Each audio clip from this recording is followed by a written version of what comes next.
Hi, I'm Queenie Yu from Bullet Point News. I'm with Garrett Riley, who represents Canada in para ice hockey. He's 27 years old and is an ambassador for para sport. Garrett, welcome to Bullet Point News.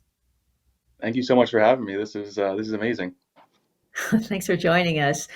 Garrett, how did you get involved in para ice hockey and what do you like most about it?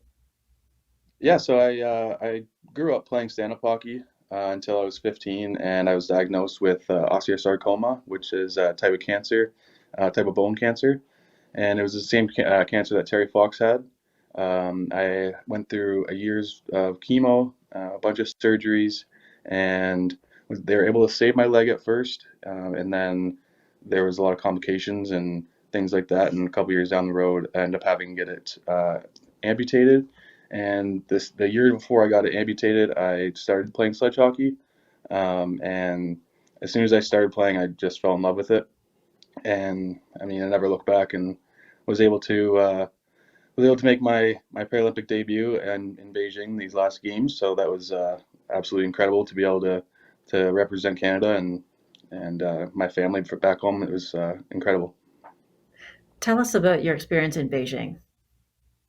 Yeah, I mean, of course, it was obviously some trying times with how the world was and stuff. But we were treated like gold down there. It was amazing. Anything that you wanted, needed, it was there at your fingertips, and you didn't have to pay for really anything. Everything was just like I said. Everything was always there. Food was always there. The facilities were beautiful. It was I can't say enough good things about it. It was incredible. What can people learn from watching para ice hockey games? Um, I think how much rougher it is than stand-up hockey, and just the amount of coordination and skill that comes with the game itself is like you have to skate with your hands and also control the puck as well with both hands at the same time too, and trying to get around other players. So it's just kind of seeing the little details that aren't really needed in other types of sports.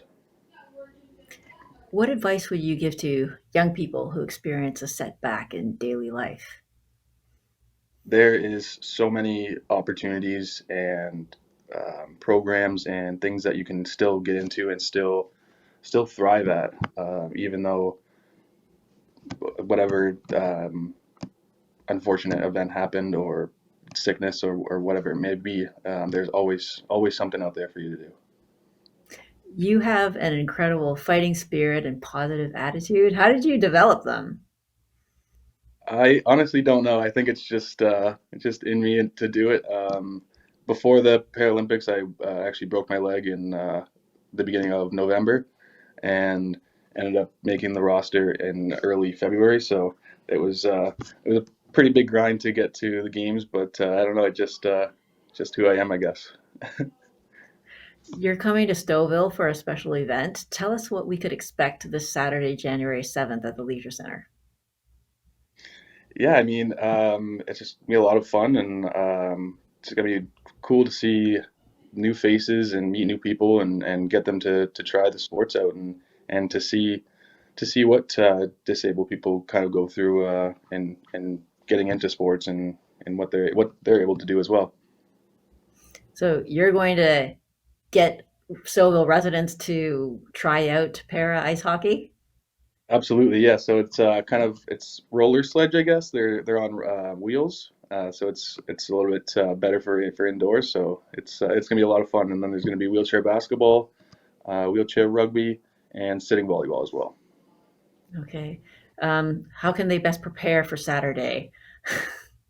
Oh, just come with a trying attitude and just come and have fun. Great.